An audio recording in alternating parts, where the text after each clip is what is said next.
Jenna Wasonko, and this is QTV News coming to you live from our studios along Karaba Avenue. Thanks for joining us.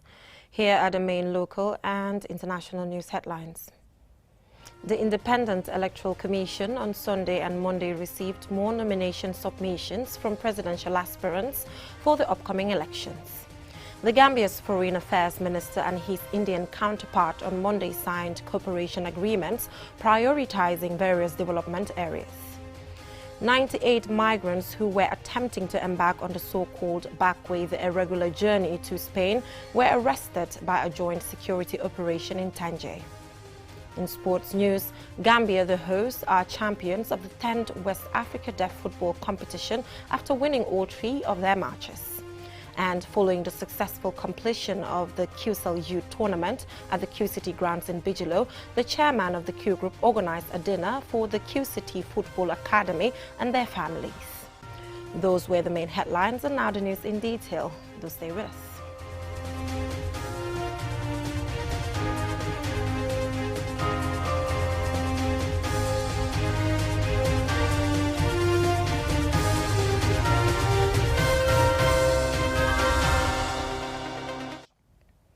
Thank you for joining us, and I am Jenna Wasonko, and you're watching QTV News. The Independent Electoral Commission on Monday and Sunday received more nomination submissions from the presidential aspirants for the upcoming presidential elections. Here is a brief update. On Sunday, Ibrahim Tabora Mane, an independent candidate, was first to file his nomination papers and did so without incident. Next up was Momo Duba, who, as there are 2 candidates of that name, is being referred to as Momo Duba 1. He is also an independent, and he too filed his papers without incident. For the second successive day, a candidate appeared before the IEC chairman without all the requisite documents. On Saturday, it had been Marisak Jabate. This time, it was Bankole Ahadzi, commonly referred to as Banki. As with Marisak Jabate, Mr. Ahadzi was allowed time to submit later, which must be before Saturday. The 4th and final candidate to file was Lamin Satu Bojang, who closed the day filing by presenting all his documents. Political analysts had commented that due to the number of potential candidates, some might drop out due to various reasons, including collisions with other parties or candidates. So it proved on Monday as 2 potential candidates, Bakari Bunja Dabo of Gambia for All, GFA, and Alhaji G. Ali Toure of the All People's Party, APP, both withdrew, citing collision agreements they had made with others. Undoubtedly, the biggest crowd seen so far was the sea of yellow that accompanies Usainu Dabo, leader of the United Democratic Party, UDP, to and after presentation of his papers. Mai Ahmed Fati of the Gambia Moral Congress also accompanied by some supporters as he came to file his papers. There are still 4 more days to file in to go with President Barrow among those due to file in the coming days. Ajibintu Drame, QTV News. Ajibintu Drame there on a brief update in relation to nomination submissions. Now, the Gambia's Foreign Affairs Minister and his Indian counterpart on Monday signed cooperation agreements prioritizing health, education, infrastructure, peace, security, energy and economic partnerships. Mamadou Lamin Choi has the rest of that. Affairs Minister is on a state visit to the Gambia. Less than 24 hours of arriving in the country, the minister and his delegation is received by his Gambian counterpart for a diplomatic engagement. The ministers had a tete-a-tete and bilateral talks during which cooperation modalities were discussed, followed by the ministers signing cooperation agreements.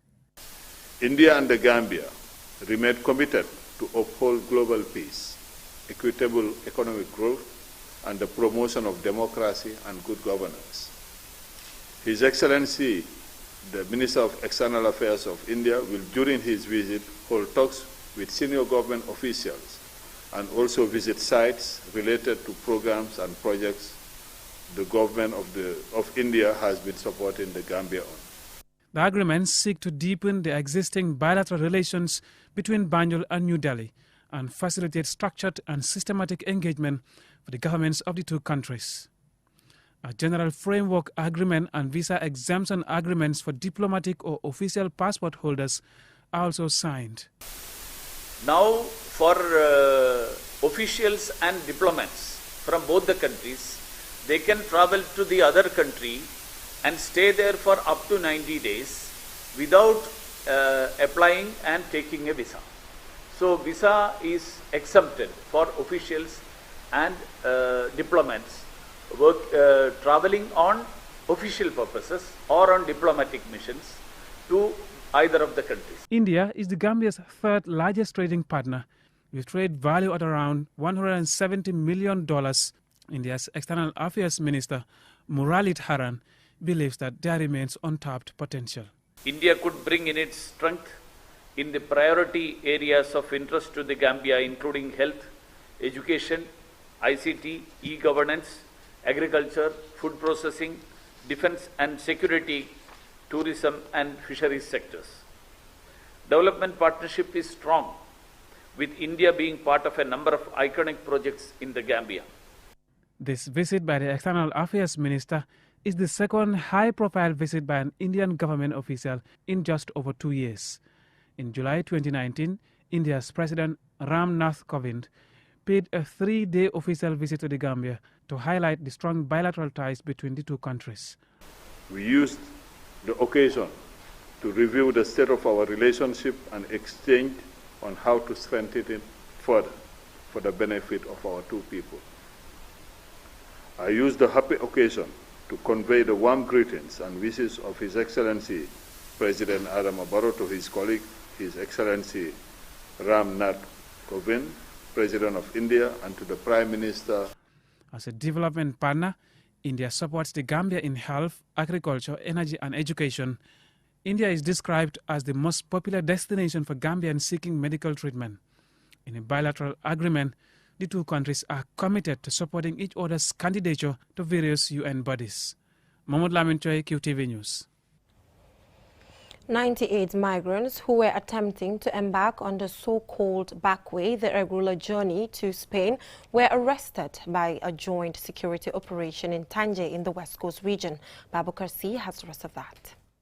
98 foreign nationals comprising 24 females arrived from Guinea-Conakry. According to them, they were brought here by a company called QNet with a promise to arrange transit to Europe for them.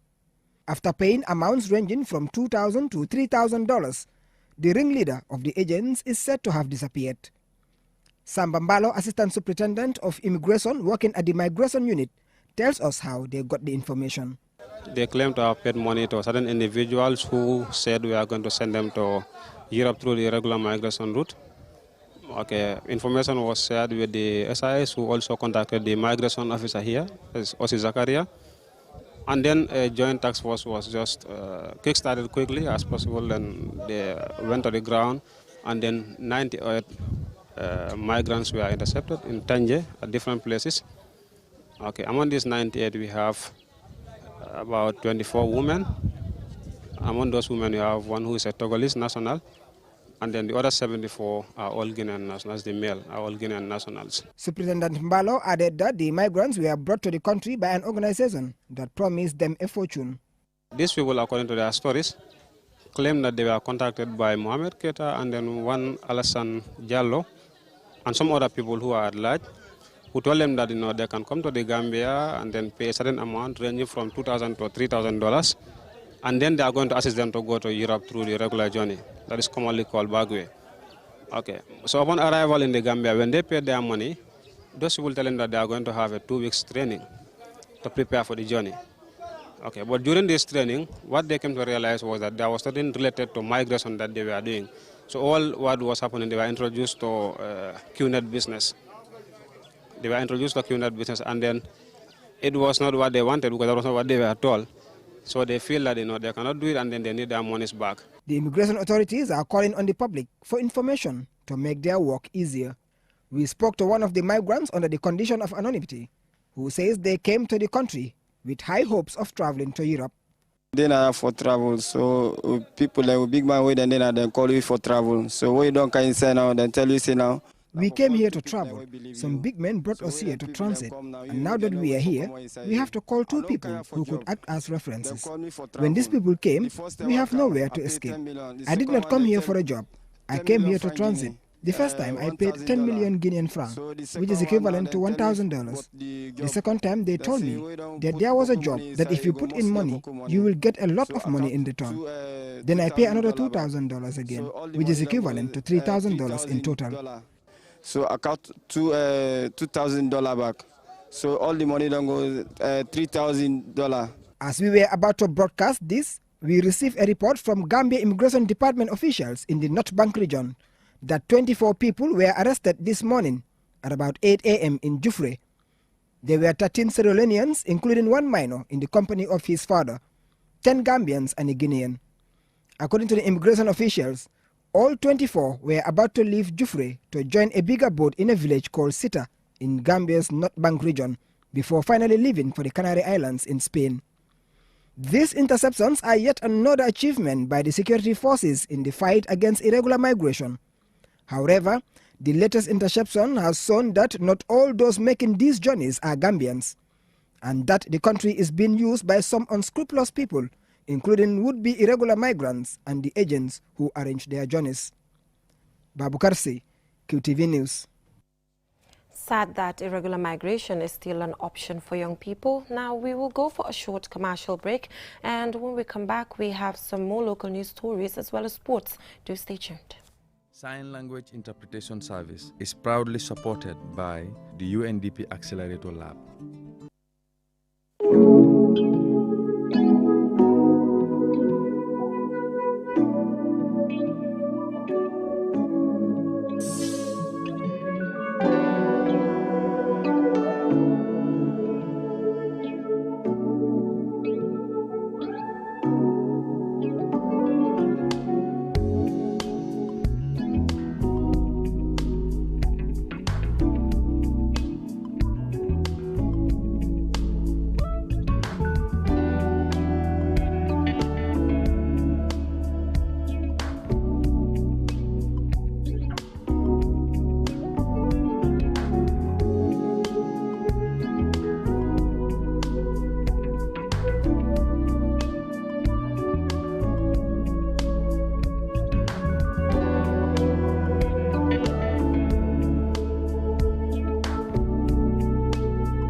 Such exceptional prices, impossible to miss the Butty Days. It's the unmissable appointment of Buttimat from the 30th of October to the 13th of November. Take advantage of exceptional discounts up to 50% off on several product family. The best quality, price ratio for the best of construction. It's at Buttimat, so don't wait anymore. Let's hit the road for the Butty Days. Buttimat, everything for construction, from foundation to finishing.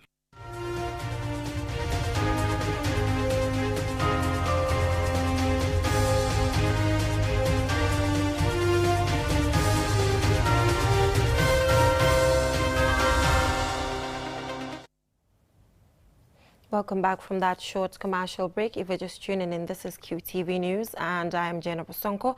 Now, the Medical Research Council, the Gambia, at the London School of Hygiene and Tropical Medicine, in collaboration with local and international partners on Wednesday, hosted a community festival in Kenaba in Jara, promoting the importance of millet and nutritional enhancement traits for iron bioavailability. Yaya Jawo has the rest of that.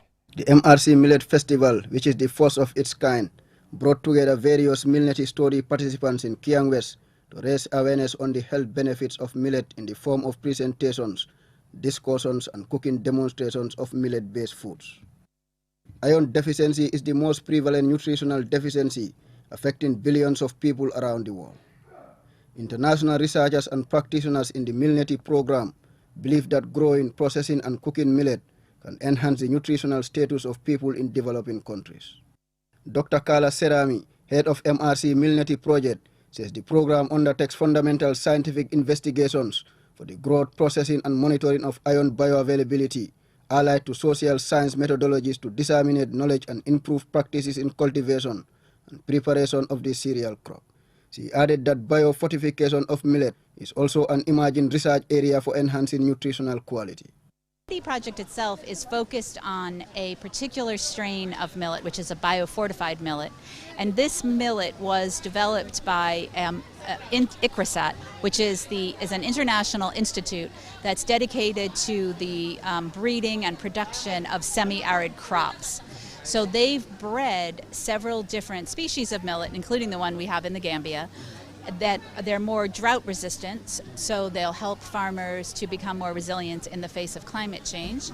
And they also have more micronutrients, so they have more zinc and more iron. Hadi Crooks-Low, the nutritional program officer at the National Nutrition Agency, NANA, says malnutrition is a significant contributor to child morbidity and mortality in many developing countries, including the Gambia. She said NANA is collaborating with MRC, United Purpose and other national and international partners to raise awareness and promote the cultivation and consumption of crops that are rich in nutrients while highlighting the importance of the event. What is important about this whole thing is evidence creation, because whatever is generated from this whole project will look into biofortification and biofortification of millet. So this is important because this would inform our policies, not only policies, but also our programs. Mariama Jata, the Monitoring and Evaluation Officer of the United Purpose Food Fortification Project, says pearl millet is rich in nutrients such as iron and zinc, which can strengthen the immune system and prevent people from being vulnerable to many diseases. She also stated that her office has trained 38,000 women from across the country on improved millet cooking techniques and other agro-food production geared towards promoting the cultivation and consumption of locally produced foods. The pearl millet is a crop that is very rich in iron and zinc. It has the potentials to empower our farmers to cope with the impact of climate change, but also become more food secure, because these are crops that are early maturing. They are drought resistant and they have high yield than the local varieties that farmers are producing. The MRC Milneti project aims to tackle the major issues of malnutrition and iron bioavailability by promoting the use of pearl and finger millets to address nutritional deficiency in all their intervention areas. Reporting for QTV News, I am Yahya Jao. Very interesting report there by Yahya Jawa. Now, 30 Girl Guides from the Central and Upper River regions on Friday concluded a two-day capacity building on social entrepreneurship organized by the World Foundation for Girl Guides and Girl Scouts. Loli M. Kamara has the rest of that. The training was organized by the World Foundation for Girl Guides and Girl Scouts and is aimed at reviving guiding in the Gambia, especially in the rural areas. The participants were trained in various skills including tie and dye, catering and food processing, amongst others, to help bring positive change in their lives. Khadijatu Ejobate, Chief Commissioner of the Gambia Girl Guides Association, thanked the World Foundation for supporting and training these young girls on entrepreneurship and highlights the challenges the organization faces. If you look around, you can see that some of these things are dilapidating. But this project is funded by the World Foundation of Girl Guides and Girl Scouts. We are accommodating 30 girls here. If this place is well refurbished, it can take more than 30. Rita Kehimbo, lead trainer from Uganda Girl Guides Association, said this session with the girls have been interactive and encouraging. From the day I met them, of course, it was they were a little bit shy, but for the last 2 days, I've gone to see that people have been able to come out and discuss what issues really affect them back in their homes, and you would see that there is zeal for them to be able to change and work towards positive change in their communities. Participants, Daisy from the Central River region and Aissatou Sanyang from the Upper River region both expressed delight and shared how the training will help them. I feel a lot of joy and happiness in taking part of this training because it give me a lot of impact of new things in my life, because it teaches us many different new things about guiding girls and how to be a member of entrepreneur, how to handle a business.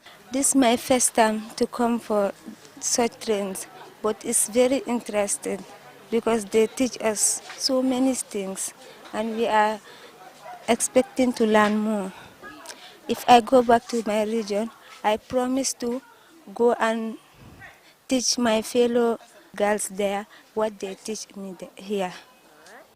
The Gambia Girl Guides was founded in 1923 and the training center was established in 1988 to train non-literate and semi-literate young girls.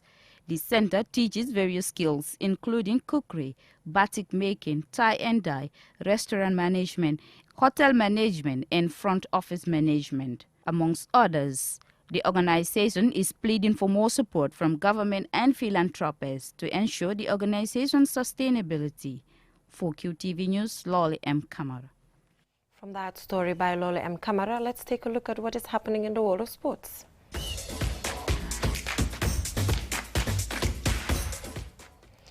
Gambia, the hosts, are champions of the 10th West Africa Deaf Football Competition after winning all of their 3 matches. They clinched the title by being the team with the most points. Mamadou Gajaga was there. He watched the finals against Guinea and this is his report. Host Gambia confirmed their title with a resounding 3-0 victory against the tournament's 4th-place side, Guinea, at the Independence Stadium. A brace from Babukar Bayo and a goal by Alaji Bojang gave Gambia 9 points to finish top after winning all their 3 matches. Through a sign language interpreter, Babukar Bayo spoke about being the competition's top scorer. I'm very happy to play for the Deaf Scorpion. We are a very strong team and we believe that we really deserve this win. Gambia opened its campaign with a 4-2 win over Liberia before defeating Sierra Leone 2-0 in their second match and rounded off with a 3-0 win against Guinea on Sunday.